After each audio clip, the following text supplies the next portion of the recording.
Hi, I'm Susie More. As it says it on my channel, so don't forget to subscribe before you leave. So here I wanted to show you how I ended up creating my kitty door, and not spending too much time or too much money on it. And then you can reuse the little kitty door for your next apartment if the measurements are completely different.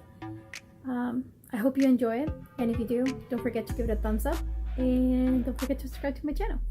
So first things first, I took off the door. Right here is where the door handle went, and I just unscrewed that off too. And the things that you're gonna need: glue sticks like always, glue gun, measuring tape, kind of bigger. This in case you want to use your ruler, measuring tape, and this is the paper that I'm gonna end up covering it up with at the end. And E6000 for in between, and then something to like a marker or pen, whatever you want. And then I have some cardboard, and then I was thinking maybe putting in between one layer of the cardboard in between these. So what I'm gonna do first things first is measure my original door so it fits perfectly. Or you can just put the original door on top of the foam, and then you can just trace it with the pen and make sure that it's perfectly the same size. Trace it all the way around, and then if you have a little knife thing like this, it would help you out so much better than scissors. I tried it with scissors, but scissors kind of makes it all jaggy, so I would recommend this.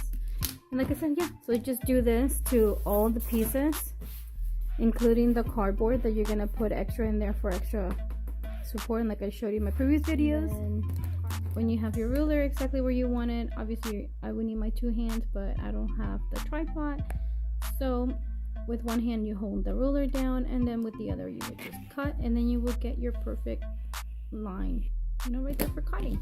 I mean, actually for just separating it. And then once it's like this, you just have to flip it over, and wherever you did the cut, it's gonna start bending. And it makes it so much easier for you now to cut it on this side where you see the edge. And you do that to all of it. here's the kitty door I ended up buying, and this is what you're going to use to outline and cut out the box. Measure it on the cardboard and then cut it out with this little guy. So these are the pieces that it comes with: the inside, the outside part, and it comes with the screws. So this is the stencil that you are going to go ahead and use to measure exactly where is it that you want your door to go at. For me, I don't want it to go directly in the middle, so I end up putting it a little bit to the left of the door so it won't be completely in the middle of the way. So now I'm going to go ahead and trace it, and then once I really like it, I'm going to go ahead and cut it. And in case you were wondering, I ended up using the cardboard for the both sides of the outside and just one foam in the middle, because I remember that it's just stronger, and I felt it would be more durable, especially with the kitty cat scratching. If you're going to be using one of this, please, if you are a kid, make sure that you have a grown-up with you. Do not do this on your own. It's very dangerous. And then we're gonna grab our roll of paper that we want. I'm gonna just do something minimal. You can do something for it to like stand out.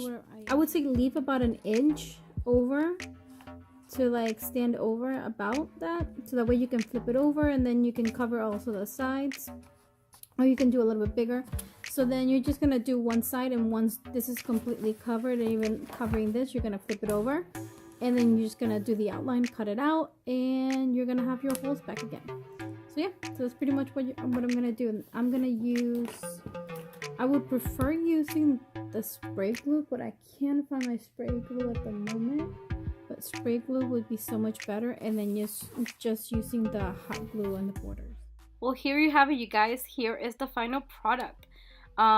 It works perfectly fine. Nope, I haven't had it fall down once or anything because of the screws. But yeah, my cats seem to love it. They go in and out. It's perfectly fine. And here is what I ended up doing for the inside. Because how we don't use this cabinet is all kitty dedicated. I put a mat underneath in case they have any accidents, and a bin with their extra stuff. Yeah. Now no more having to have my guests come and see a kitty litter in the house. I love it. I hope you love it too. And now that I have it all done, I've decided that I'm gonna buy the paper with the adhesive so I can cover the cabinets and the drawers to the right and not get them ruined when I move. And I just wanted to, and now I just wanted to jump in for a couple seconds and say thank you so much for watching, and I hope you enjoyed my little creation that I did. You can tag me on Instagram if you want. I would love to see your creations. But yeah, thank you so much for watching, and I hope you enjoyed. Okay. And that's my cue. Tarzan wants attention now, so thank you so much for watching. Don't forget to subscribe to my channel and give it a thumbs up, and I'll see you on my next video. Bye. Thank you. Okay. What? No way. Tarzan, hey, don't step on my computer. Here's Bella. Ella. Who's a Bella? Ella. Okay, hold on. Okay. There we go. Okay, there we go.